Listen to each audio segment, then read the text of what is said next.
main pump rescue tender, has been out of action for 12 months because of a damaged pump.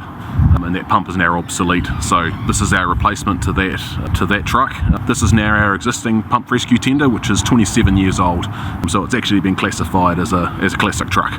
What's shocking is the backup to the truck behind me is another old truck, which is 35 years, which is shortly going to be classified as vintage.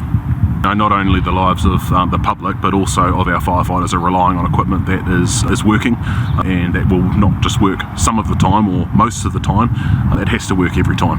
One of our old trucks that had rust in the intake, so the pump had to be disassembled to replace that part. We couldn't actually run that truck up to its full pressure because of a rusted part in the pump. We have had pumps that won't shift gear, and so while the truck's warming up, we're stuck in gear until we can get moving, and there's many other ones like that.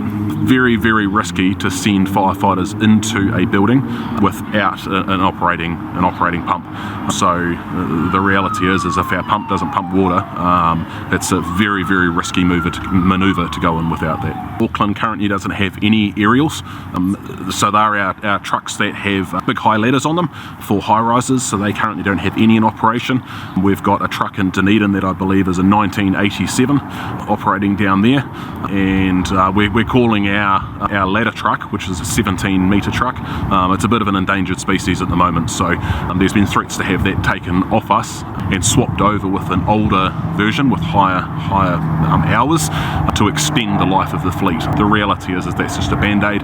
FENZ were asked to have a replacement strategy for the fleet, and they failed to do that. It's not a failure of our direct management, this is a failure of the systems and of management further up. Many of these issues were in our last strike action, particularly fleet, and nothing's been done. So no new Type 3s, I believe it was, but they haven't been released since 2017. We've had no new Type 3s released into fire stations. Actually, the new Type 3s that they have coming in is not enough to solve the problem. So the reality is this isn't a new issue. We've striked about this before, and it just carries on. So it is a dire emergency.